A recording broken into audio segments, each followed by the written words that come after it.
Begitulah orang meninggal tuh bisa menengok, menyaksikan, melihat perbuatan anak cucu, cicit, menantu. Al-arwahu mursalatun haitsu sya'at. Maka ruh lepas bisa pergi kemana sekehendak hati dia. Dalam Islam tak ada ruh gentayangan, tak ada. Orang yang mengatakan ada ruh gentayangan itu terlalu banyak menonton film hantu. Lama-lama dia jadi hantu. Terima kasihku untukmu guruku yang telah setia membimbingku. Beda alam barzakh. Barzakh itu artinya bainahuma barzakhun la yabghiyan. Antara air sungai Siak dengan air laut Selat Malaka ada barzakh. Maka air sungai itu tidak masin. Karena kalau tak ada barzakh, masuklah air Selat Malaka itu ke sungai Siak, masinlah semua air sungai Siak itu, matilah kita. Masinlah air Pekanbaru nih. Maka arti barzakh itu pemisah. Sama macam kita ini sekarang ada pemisahnya. Tapi mereka bisa melihat saya. Begitulah orang meninggal tuh bisa menengok, menyaksikan, melihat perbuatan anak cucu, cicit, menantu. Senanglah almarhum almarhumah malam ini melihat orang berkumpul di rumahnya baca Yasin, berzikir, bertahtim, bertahlil dan lain sebagainya. Sebaliknya ada pula lah malam ini orang-orang tua di tempat lain menengok, menyaksikan anak menantunya sakau, melakukan perbuatan maksiat. Jadi kalau itu ditanamkan ke anak-anak kita, maka tiap malamlah dia membaca Yasin, tiap malamlah dia berzikir dan berdoa. Kenapa mereka yang di luar itu bisa melihat? Karena tersingkap tirai. Tirai yang tersingkap itu dalam ilmu tasawuf namanya kasyaf. Kasyaf artinya tirai yang tersingkap. Jadi orang yang hidup ini bisa menengok orang mati, bisa. Mana buktinya kalau dalil cakap orang ustadz ini bisa orang hidup melihat orang mati? Nabi Muhammad SAW waktu Isra Mi'raj berjumpa dengan Nabi Adam, berjumpa dengan Nabi Musa, berjumpa dengan Nabi Ibrahim, berjumpa dengan Nabi Yahya, berjumpa dengan nabi-nabi itu sudah meninggal dunia. Kenapa bisa? Disingkapkan Allah Subhanahu wa ta'ala tirai.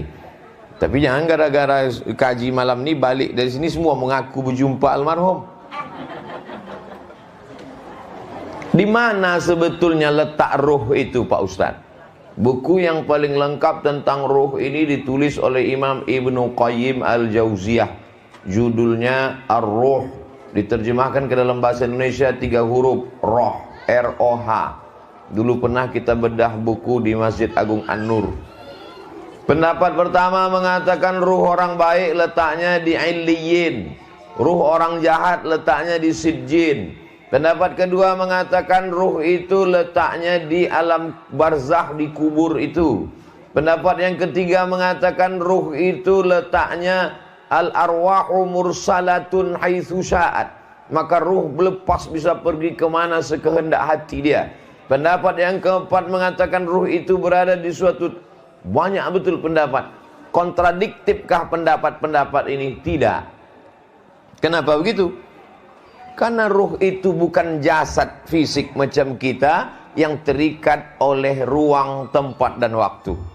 Oleh sebab itu ruh yang berada di Illiyin bisa pindah ke alam kubur dan bisa pindah lepas melihat, tapi sesuai dengan kehendak Allah. Tak ada ruh itu yang lepas tanpa izin dari Allah. Sama macam anak tinggal di pesantren, tak mungkin dia bisa lepas pintu tanpa izin dari ustaz. Maka begitulah ruh-ruh itu dalam kuasa Allah. Innama amruhu idza arada syai'an ayaqula lahu kun. Dalam Islam tak ada ruh gentayangan, tak ada. Orang yang mengatakan ada ruh gentayangan itu terlalu banyak menonton film hantu. Lama-lama dia jadi hantu. Ibu-ibu jangan nonton film hantu. Kalau ibu jadi hantu, anaknya tuyul. Oleh sebab itu maka Dalam Islam tak ada roh gentayangan. Yang ada itu bahwa roh itu dalam kuasa Allah SWT. Jadi kalau nanti mana tahu Abdul Somad meninggal dunia, tiba-tiba orang di Pekanbaru ini ada yang kerasukan, kemasukan, kesambet kata orang Jawa, kesapo kata orang Melayu. Tiba-tiba ditanya dia, fulan yang kerasukan. Ya, siapa kau ini? Aku Abdul Somad LCMA. Kalau memang kau betul Ustadz Somad, coba kau ceramah dulu. Assalamualaikum.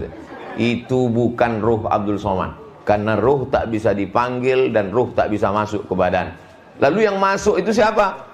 Bisa pula dia bercerita, dia berjalan katanya. Kalau memang kau betul Abdul Somad, coba ceritakan perjalananmu dulu.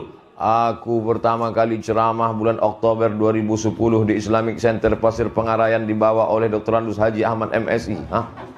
Iya, ini Ustaz Somad nih. Bukan. Itu adalah jin Qorin. Qorin artinya selalu bersama. Waktu saya lahir ada jin yang ikut waktu saya lahir. Itulah maka jin itu mencucuk pusat anak yang baru lahir itu, menangis anak itu. Karena jin yang lahir itu ikut sama dia. Lalu kemudian ketika orang itu mati, jin itu tidak mati karena jin umurnya panjang. Dan jin itu ingat dan dia bisa meniru. Sebab itu kalau ada anak-anak kita balik ke rumah selalu menirukan gurunya. Guruku yang ini begini cakapnya guru. Itu ada bakat-bakat jin. Oleh sebab itu maka jangan percaya kepada yang model-model begini, karena ini bisa merusak akidah. Jadi dulu di Eropa itu ada tradisi memanggil roh. Istilah Arabnya namanya tahdirul arwah, memanggil roh.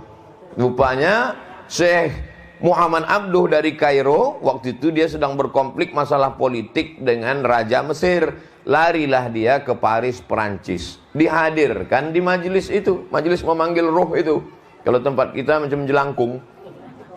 Lalu kemudian dimintalah kepada Syekh Muhammad Abduh, Syekh Muhammad Abduh dari Mesir, ya, mau pesan roh siapa? Request roh siapa? Bisa kita panggil. Roh bapakmu, roh emakmu, siapa? Kata Syekh Muhammad Abduh, tolong panggilkan roh Nabi Isa. Aku mau bertanya kepada dia, sebetulnya dia udah meninggal atau masih hidup, apakah dia bagaimana dulu? Kata yang manggil itu, roh yang lain bisa, tapi roh ini tidak. Nah, jadi ulama itu cerdas luar biasa. Dalam satu kata-katanya itu mengandung hikmah, karena dia dapat ilham dari Allah Subhanahu wa ta'ala. Ruh itu tidak bisa ditengok, tak bisa dipegang, karena dia bukan materi. Sedangkan materi itu bisa ditangkap dengan panca indera. Tapi ada orang-orang yang disingkapkan Allah Ta'ala hijabnya, maka dinampakkannya lah ruh-ruh itu. Maka kemudian pada dasarnya kita ini tidak pernah mati. Di 5 alam yang kita lewati itu kita hidup. Alam yang pertama namanya alam roh. Kalau 1 namanya roh. Kalau 2 namanya ruhani. Kalau banyak namanya arwah.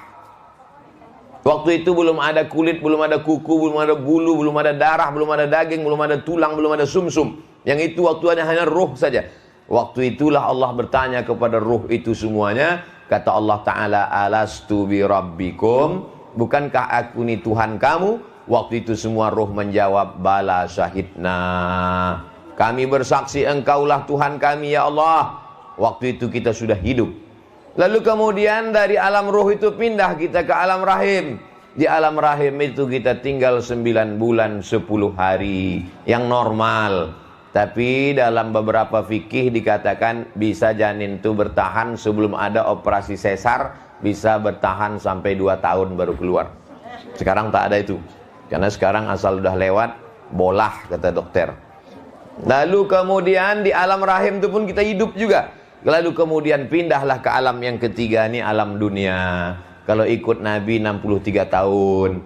Baina sittina wa sab'in kata Nabi, antara 60 sampai 70. Lalu kemudian keluar dari alam ini, itulah alam yang lama, namanya alam barzah. Dan di alam barzah itu pun kita hidup juga. Kalau ada di alam barzah itu tak hidup, untuk apa salam pada kubur? Lewat di jembatan, setelah jembatan Harapan Raya, arah ke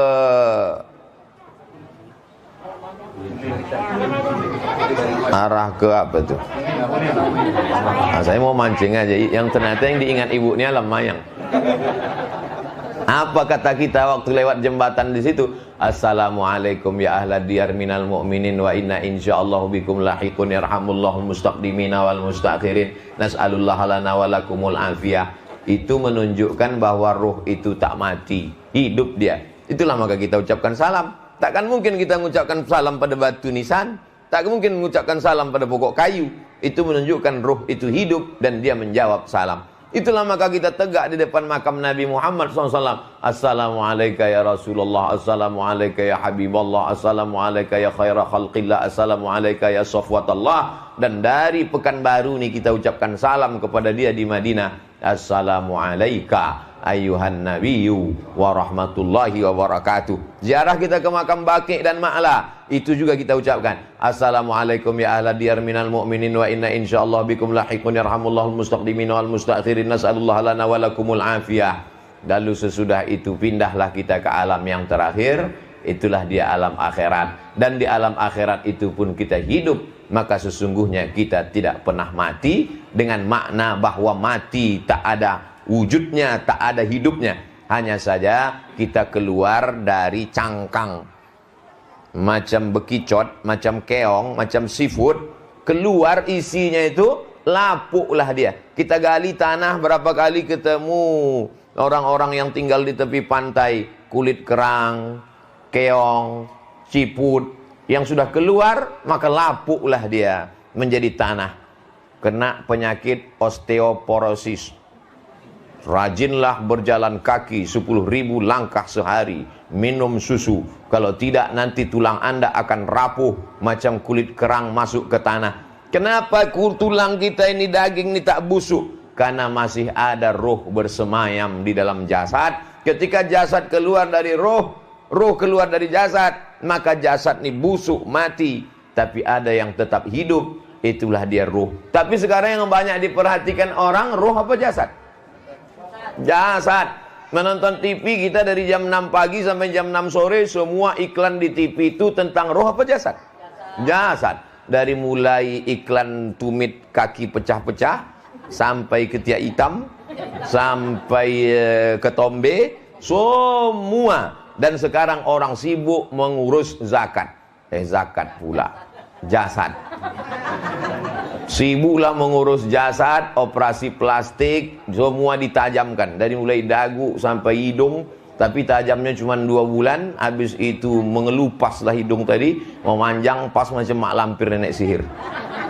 Yang tersinggung berarti operasi plastik.